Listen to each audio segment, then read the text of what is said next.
नमस्कार दोस्तों, मैं doctor Vinay Agarwal, senior consultant orthopaedic surgeon, SCI international hospital, greater Kailash, part 1, New Delhi. So arthritis बात करें, एक आर्थराइटिस का मतलब है जॉइंट इन्फ्लेमेशन, यानी जॉइंट में किसी भी तरीके की सूजन या चोट। तो जॉइंट कोई भी हो सकता है, उंगलियों से जॉइंट से लेकर कमर के जॉइंट्स, घुटना, कंधा, हिप्स, किसी भी जॉइंट में आर्थराइटिस हो सकता है। तो कॉमन भाषा में हम इसको कभी कभार गठिया और गठिया बाई के नाम से भी जानते हैं। तो कई टाइप्स का होता है आर्थराइटिस। जो हमारी OPD प्रैक्टिस में हम ज़्यादा कॉमनली देखते हैं वो है ऑस्टियोआर्थराइटिस, जिसे कहते हैं उम्र वाला गठिया, एज के साथ जो वेयर एंड टियर होता है जॉइंट्स में।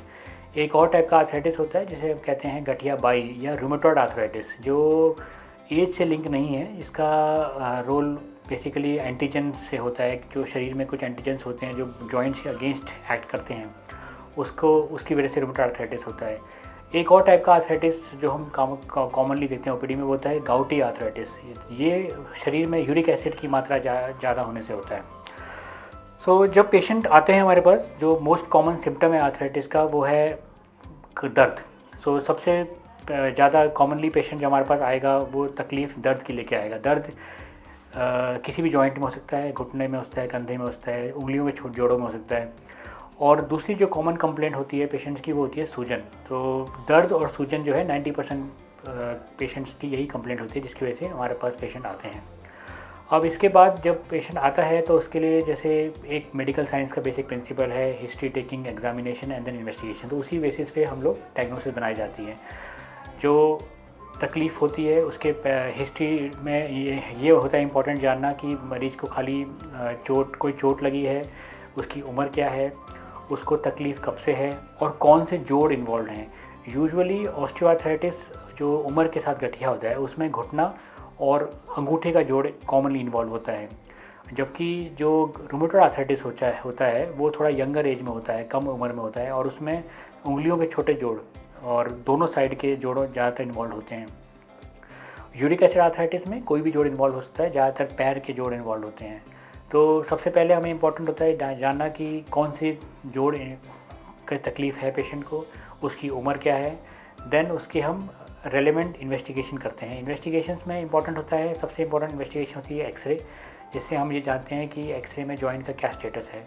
इसके अलावा कुछ ब्लड टेस्ट किए जाते हैं। ब्लड टेस्ट में यूरिक एसिड देखा जाता है। रूमेटॉइड आर्थराइटिस के लिए कुछ अलग टेस्ट होते हैं, और इससे हमें ये पता लगता है कि उसी टाइप के आर्थराइटिस का डायग्नोसिस बनाया जाता है। और उसके बाद अकॉर्डिंगली पेशेंट को हम समझाते हैं कि आपको इस टाइप का आर्थराइटिस है। सो अब बात करें ट्रीटमेंट की। देखिए, ट्रीटमेंट इस बात पे बहुत ज़्यादा निर्भर करती है कि हम एक सही डायग्नोसिस बनाएं। जैसे मैंने शुरुआत में ही बोला कि सभी टाइप के आर्थराइटिस का प्रेजेंटेशन लगभग सेम है। पेशेंट जब भी आएगा हमेशा उसको या तो जॉइंट में दर्द होगा या सूजन होगी, बट इसका मतलब ये नहीं है कि वो एक ही टाइप का आर्थराइटिस होता है। सभी को हम गठिया बाई के नाम से कहते हैं, बट हर आर्थराइटिस का एक टाइप है और एक डायग्नोसिस बनाने के बाद ही अप्रोप्रिएट ट्रीटमेंट शुरू करी जाती है। जैसे मैंने कहा कि कॉमनली आर्थराइटिस जो हम देखते हैं वो है ऑस्टियोआर्थराइटिस, रूमेटॉइड आर्थराइटिस, गाउटी आर्थराइटिस, जो यूरिक एसिड की वजह से होता है। तो इसलिए ये बहुत इंपॉर्टेंट है कि हम एक अप्रोप्रिएट लैब टेस्ट करके, एक्सरे करके, पेशेंट की हिस्ट्री एग्जामिनेशन लेके उसकी सही डायग्नोसिस बनाएं। अब जब ट्रीटमेंट की बात करते हैं तो ट्रीटमेंट स्टार्टिंग में दवाइयाँ हैं, बट दवाइयाँ भी सबके लिए अलग अलग हैं। अगर यूरिक एसिड ज़्यादा है तो यूरिक एसिड की दवाई दी जाएगी। अगर रूमेटॉइड आर्थराइटिस है तो दवाइयाँ उसकी अलग हैं। ऑस्टियोआर्थराइटिस है, दवाइयाँ उसकी अलग हैं। इसके अलावा फिजियोथेरेपी के ऑप्शंस हैं। जब नेक्स्ट लाइन हो जाता है, यानी थोड़ा पेशेंट एडवांस स्टेज में आता है, तो उसके लिए हम थोड़ा इंटरवेंशन पे बिलीव करते हैं। जैसे इंजेक्शन देना पड़ता है कुछ लोगों को। इंजेक्शन भी अलग अलग टाइप के हो सकते हैं, अगेन जैसे उस पर डिपेंड करता है कि उसको कौन सा टाइप का आर्थराइटिस है।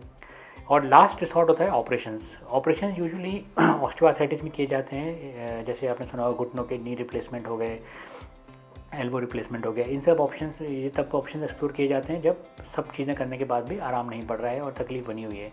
आजकल ऑपरेटिव ऑप्शंस में भी बहुत सारी वैराइटीज़ आ गई हैं। जो स्टैंडर्ड नी रिप्लेसमेंट हम करते थे, अब हमारे पास हाफ नी रिप्लेसमेंट होता है। हाई टिबियल ऑस्टोटमी एक चीज़ है जिसमें हम घुटने की अलाइनमेंट चेंज करते थे बिना घुटना बदले। और आजकल स्टेम सेल पे भी काफ़ी रिसर्च हो रही है। इनफैक्ट हमारा हॉस्पिटल जो है स्टेम सेल का रिसर्च का हब है और हमारे पास काफ़ी एडवांस मशीन्स हैं।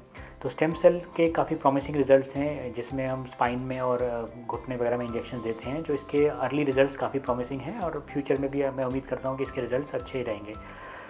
सो इम्पॉर्टेंट ये बात इस टॉक से मैं आपको जो टेक होम मैसेज में देना चाहूँगा वो ये है कि घुटने में दर्द या घुटने में सूजन, कोई भी जोड़ में दर्द या कोई भी जोड़ में सूजन, ये कई सारी बीमारियों का एक कॉमन लक्षण होता है। इसको हम अपनी कन्वीनियंस के लिए इसको गठिया बाई आर्थराइटिस में क्लब कर देते हैं, बट ये सब चीज़ें सेम नहीं हैं।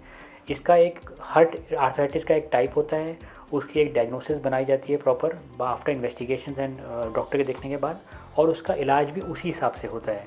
तो इसलिए जो मैसेज मेरा ये रहेगा इस टॉक के थ्रू कि आपको अगर कोई तकलीफ़ है जोड़ से संबंधित, तो ज़रूर अपने नियरेस्ट डॉक्टर को या हॉस्पिटल कंसल्ट करें, ऑर्थोपेडिक डॉक्टर को, और उसके अकॉर्डिंगली, उसकी एडवाइस के अकॉर्डिंगली ही आप उसको, मतलब जब वो डायग्नोसिस बनाए उसके हिसाब से फिर आप उसका इलाज चले।